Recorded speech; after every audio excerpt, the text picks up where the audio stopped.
What is the story with that? Oh, we man. talked about, obviously, your set, and we were hanging out and all that stuff, and we saw you at the 5K, but so how were you a late addition? How did this come together? Crazy story. So I wrote for the last 10 Comedy Central roasts. Comedy Central never gave me a shot at all to get on them, which was crazy because if you remember, Comedy Central was literally making stars at the time, like SNL used to way back in the day.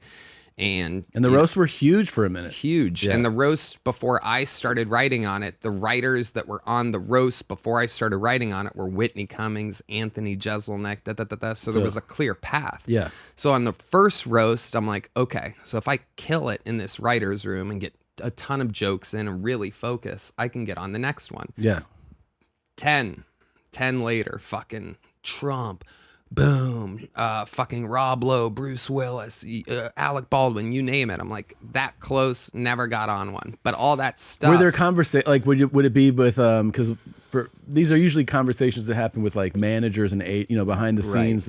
You tell your manager, I want to do this. I had a bad manager for a long time. Okay. And I'm a very loyal dog. So I'm like, we're going to do it together. And I didn't realize it just wasn't happening. Sure enough, he retired a month before the pandemic. No, what a move! Yeah, exactly. It was good timing on his part. Oh my God, it was unbelievable. Makes you feel like he might be connected with it. Yeah, I honestly did. I'm like, what the fuck? Because I was left in shambles. So you never get your shot, and then never get my shot. But I'm super close with Jeff Ross, who I worked with directly on a lot of those things. He really does executive produce all of these things. Yeah. He knows how to do it. I told him, I said, without your fingers in the pie.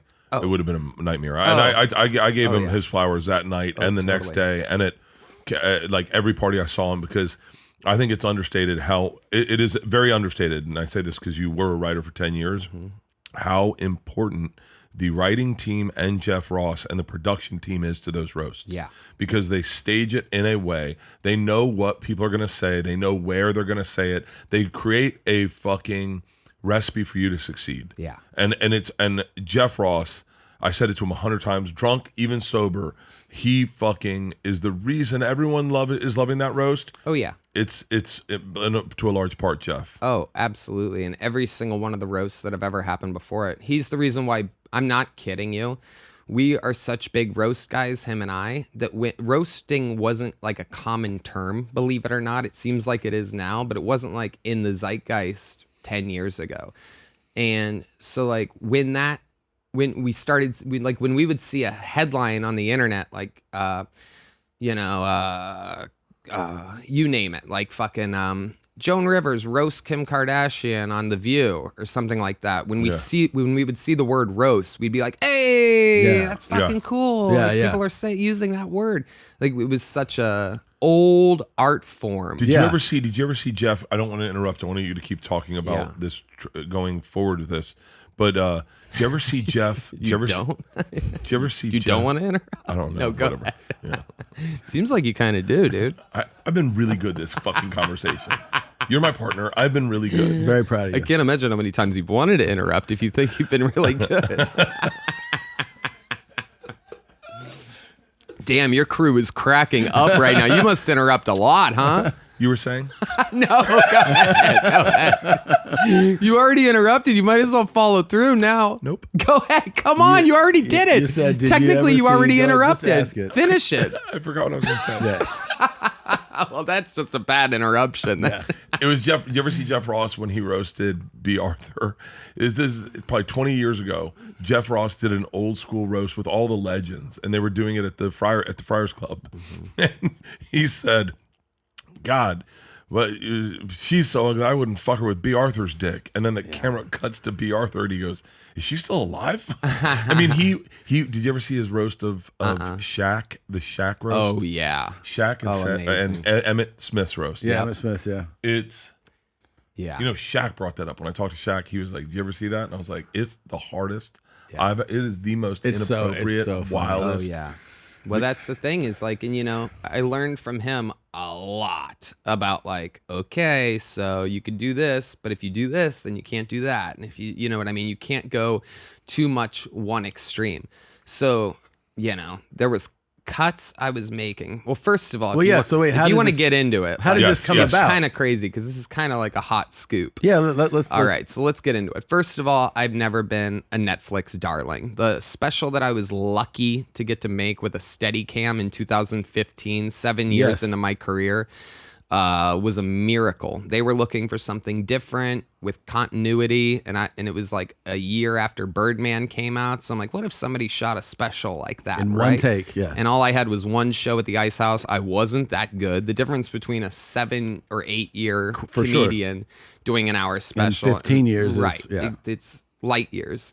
But I was lucky to get it at the time, and it worked. And then once that 2-year licensing deal was up and gone, I'm like, fuck this special, get it out of here. I'm so much better. I don't want anybody to see it, right? So, and it seemed like they weren't knocking at the door anyway. You know, I think they have a thing with likable people, or a thing that they can see, or something that tests well, or whatever.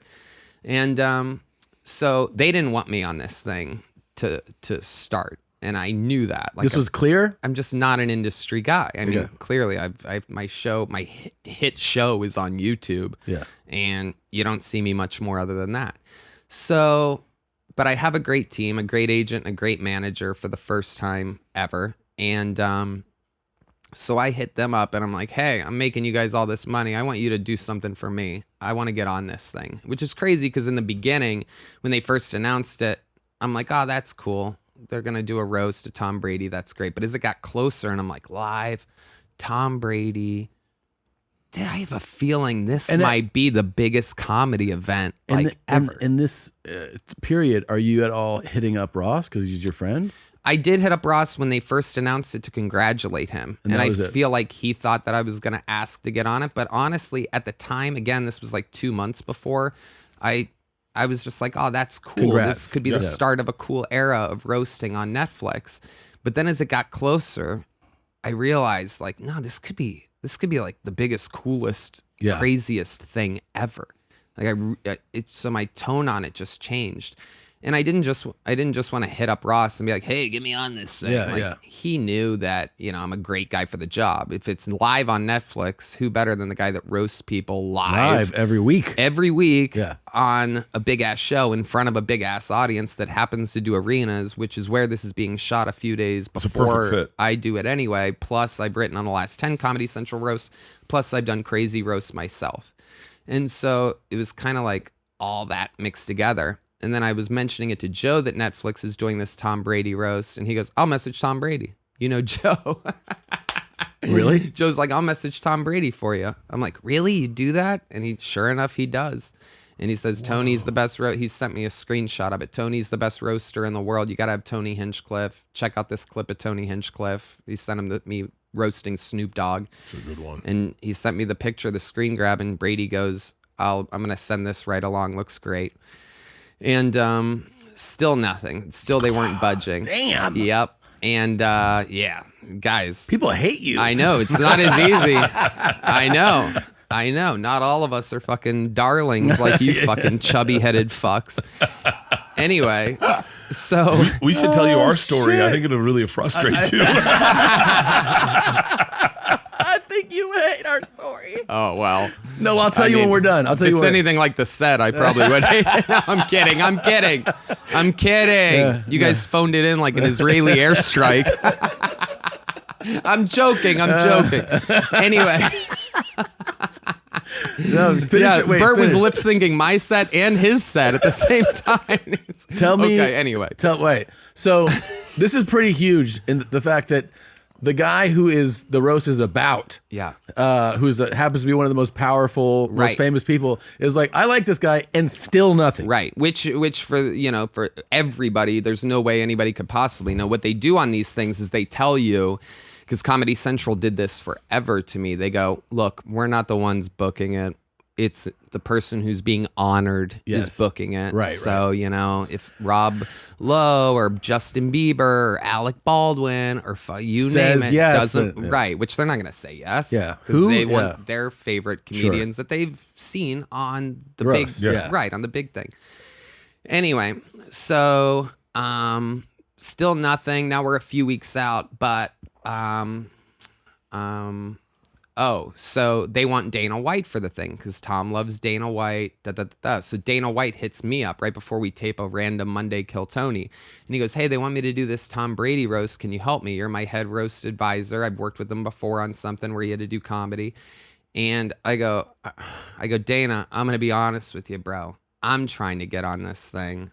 It would be huge for me, but I'll help you out any way we can. Like if you want to figure something out. Yeah. But as of right now, I'm still trying to get on it, but I'll still help you. But I kind of like, this is like a big one for me. Yeah. And I haven't wanted anything forever. Literally, when I moved to Texas, I'm like, fuck all of everything. Fuck everything. I've got everything I wanted now. I can make money and have a blast doing my own YouTube show that I have 100% control of. No network notes. I don't need anything. I can make my own specials, drop them on YouTube. I'm so done with Hollywood. It's hilarious, and I love it. It's so freeing not to worry about anything or be greedy or, you know what I mean? Just want anything. I have what I want, even though that sounds corny.